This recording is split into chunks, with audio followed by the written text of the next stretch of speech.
I'm ready. You ready? Can you hear me? I don't talk very loud, so I know it's going to be hard to hear. Okay, this is the history of, from me. I have been going here all my life. I was brought here as a baby. I was christened into the church when I was 2 years old. So this is what I remember from when I was young up to, I'd say, not recently, really. Well, yeah, some recently too. You get through, you'll know what was recent, what wasn't. But I have members of people that was here over the years. I'm just going to name off names. May not mean nothing to you. Uh, I have the Barnetts, Baileys, Warnings, Pins, Rogers, Munglicks, Stewart, James, McFarland, Howard, Williamsons, Tegards, Pullen, Rutledge, Kellys, Hoffmans, and Hedges. That's a few names that was around here when I was a young girl. As I remember when I was about 7 or 8 years old coming to Salem, and we had coal stoves. And the Barnett man, he used to come and build the fires early so it would be warm in the church. Well, y'all that's been inside know there's Sunday schools in the back. Well, we didn't have those then. So it was a big area to heat. So I'm sure it wasn't very warm in there. But anyway, as I said, Miss Dorothy Penn, she was a member of the Salem Church. She played the piano. But how I know Dorothy was my dad. He was like a share farmer, I guess, and he rented her farm for the year. And I remember her then. I was a young kid. To me, she was an old, an old lady. But that lady, I was married, had children before she ever passed away, so she wasn't old. I just thought she was. And then we had the Stewarts, Arvada and George Stewart. He was like the superintendent of the of the Sunday school.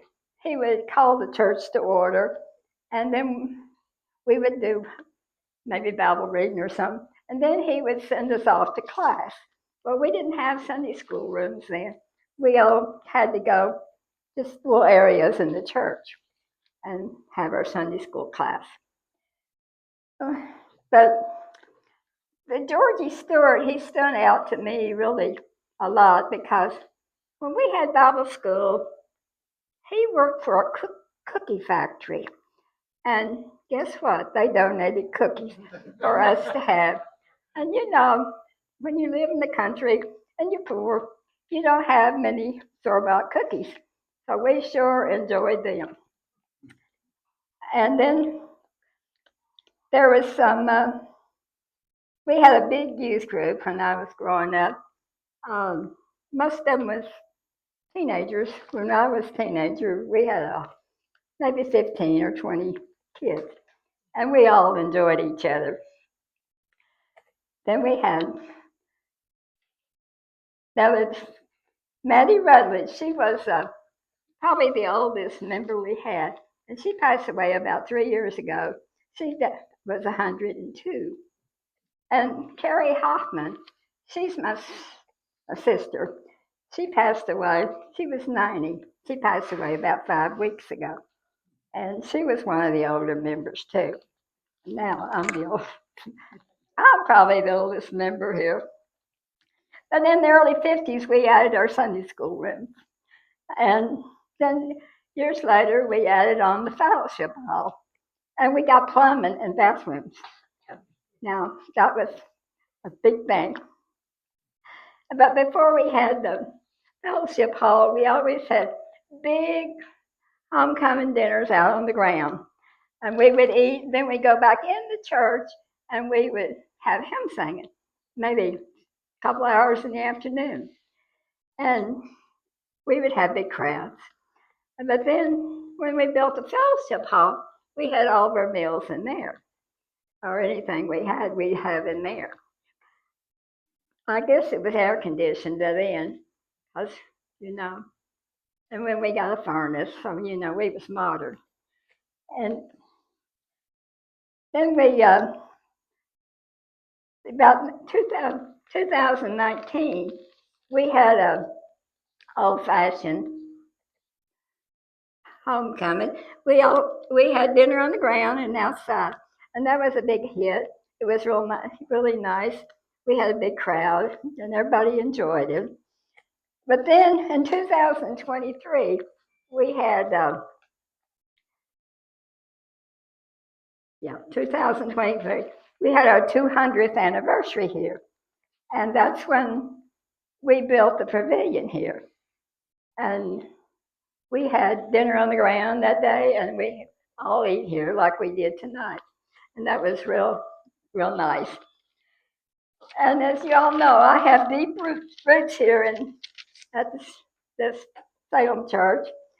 I have 5 children. 4 of them was married down here. Me and Donald, my husband, we celebrated our 50th wedding anniversary here. And my grandparents on both sides of my family are buried out there in the cemetery, the Jameses and the McFarlands. Thank you. Some of the members and old members of our church, I'm going to try to tell you a little history about our church. And me and Bonnie's cousins, her mom and my dad were sisters. There's a picture in our wall of Dad's family after my grandparents passed away. He had 9. There was 9 kids in the family, 9 girls and 4 boys. Well, but all of them come to church, and it says in that thing that I give you all, this is a family church. It used to be mostly family, because there wasn't nothing for me to come to church to have about 5 or 6 aunts and 5 or 6 uncles and a whole bunch of cousins. But sorry about the church. Start with the bridge out here. When we first had this church, there wasn't no bridge out there. They come in down in the Little Eagle down by the bridge down on the Burton Pike. That was the only way they had to get in. And I don't know exactly what year they put the bridge in, and then we concreted it sometimes in the 50s, I think. But she said the Barnetts that come here, we come here one Sunday morning, and his car was sitting down in the creek. His brakes went out, and he was going to try to find that old road to go out where they used to come in. And there used to be 2 bridges over there, and there was one small one. And Joe Emmons lived over here, my wife's uncle. He had a team of horses, and sometimes it'd come a flood, wash that little bridge out and get hung up down on that bridge. Well, he'd bring his team of horses up here and put the bridge back in before we could come to church. And we built our Sunday school rooms back in the 50s, Bonnie said. And the stained glass was put in the 50s. My uncle, Everett T. Kelly, running the Georgetown Paint and Glass in Georgetown, he put all the windows in. And the only thing that's left in that church in there now from the original, when they built the church, is the pews, the pulpit, the altar, and the picture of Jesus up behind it. The rest of it's been replaced. And our pews now that's in the church come out of the Methodist Church in Georgetown when they built their new one. We bought them, and they fit in this church perfect. So that was the Lord's blessing, because they was the kind that was put together, and it was coming apart. Some of them was getting kind of unsafe to sit on, but other than that, and then we finally put down carpet in there and put new cushions on the seats, made them a little more comfortable. And we was blessed on our pavilion. I think the church had to pay $3,000 extra for what donations had come in for the church. And we're blessed with our pastor. He's a carpenter, builds houses and things, and he knows what he was doing when he put this up, so it come out way ahead on that. And when I first started going here, I think they still had the coal stoves in the church, and then they went to the kerosene heaters. And we've lost the records of our. I think they got burned up in the fire when it burned up. We don't have no record of where the graves and things is. And like Bonnie said, her grandparents is buried out there, and my grandparents is buried out there. And the good Lord put a seed in my life before I was born. My grandmother on my father's side passed away 17 years before I was born, and she's buried right out there, my grandfather. So I tell everybody that the Lord brought me to that church 17 years before I was born. And I'm going to be buried out there by him. I didn't ask nobody about it, just the people of church. I got a guy to come over and check beside my grandfather's grave, and there's nobody buried there. So that's where I'm going to be buried out there. And I started going here in 1950 when it was, and a lot of people seen the baptizing thing in there. I was baptized over in Little Eagle, down at Below Love Station, back in, I think it was 55. And Evelyn Williamson, she's talking about the Williamsons. She joined this church when she was 6 years old. She was married to one of my dad's nephews, and she was 96 when she passed away. And we got a lady sitting right there. She's 95 or 96, and she comes to church every Sunday morning if she ain't up to her sons. And the sweetest, if you get a chance to talk to her, go talk to her, sweetest lady. She's can't see too good, but she is a loving person. I get a sweet hug from her every Sunday morning. So, yeah, but she's really a blessing to our church. And they started here back, 3 years ago? About 3 years ago. And her husband was a pastor. How long did? He was a pastor for 60 years in the Memphis Conference. Yeah, 60 years in the Memphis Conference. And Salem Church got out of, we're an independent church now. We don't go by Salem Methodist, we go by Salem Church. And there's a list back there on the wall of some of our pastors was here. And some of the people I was talking to a while ago, they wanted to know if that was Ford, the original Ford Philpott. He was preacher here in 1950 when I started. He preached here, I think, a year. And all the preachers up to this time is listed back there that we know of, and we think they're in order. So, and